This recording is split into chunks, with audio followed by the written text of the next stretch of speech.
ағайындар, апа-сіңлілер, бүгін осындай Азим Ташкенттің қақ ортасында осындай атақлы, абырайлы жерде біздің Қарақалпақстаулы Ташкентте жасап жатқан ауылдастарымыздың жасын көне Нұрныбек ағаның Анепаның үйінде үлкен бір той.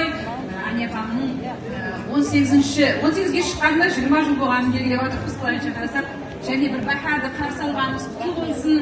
Біз сізге хәуес етеміз, сіздің сабырыңызға, сіздің өмірді соншалық жақсы көретініңізге, сіздің талпынып жасағаныңыздан біз әрбіріміз энергия аламыз. Сіздің сондай символыңыз, сондай тұрысыңыздың өзі біргелікте сол жердегі әрбір инсан үшін, әрбір шаңырақ үшін, әрбіріміз үшін бір мотивация сіздерге сұрағымыз келеді.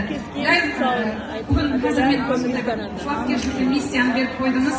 Өмірімде білгенде біздер пәне уақыт мемлекеттің отанның қызметінде жүргенбіз, бірақ бұндай церемонияларда аз қатынасамыз. Жүзіміз жарық болсын. Не тепкіңіз? Аминадай қыз, аты ұлы қыз, пайғамбарымыздың анасының аты қойылған.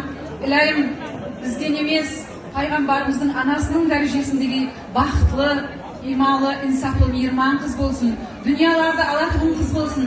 Қашанға шетен біздер аяққа жұмысшылар жібереміз. Нобель алатұғын қыз болсын. Илайым әмменіздің жүзіңізді жарық қылатұғын, дүнияларда ең гүзал зияратларға апаратұғын хақиқи қыз болсын. Нұридаға Анепа бақыттың қолларына ұстағаныңыз бар давам болсын, давамлы болсын. Үйлеріңіз ұсындай бақытқа толсын, бөпелердің дауысына толсын. Әр жылы сіз ұсындай той қылып, бөбектердің, ақылқыларыңыздың сау кесер тойларын шаңлап жүре берін. Біз келуден жақсы ниеттер қылудан шаршамай, хәуес етеміз.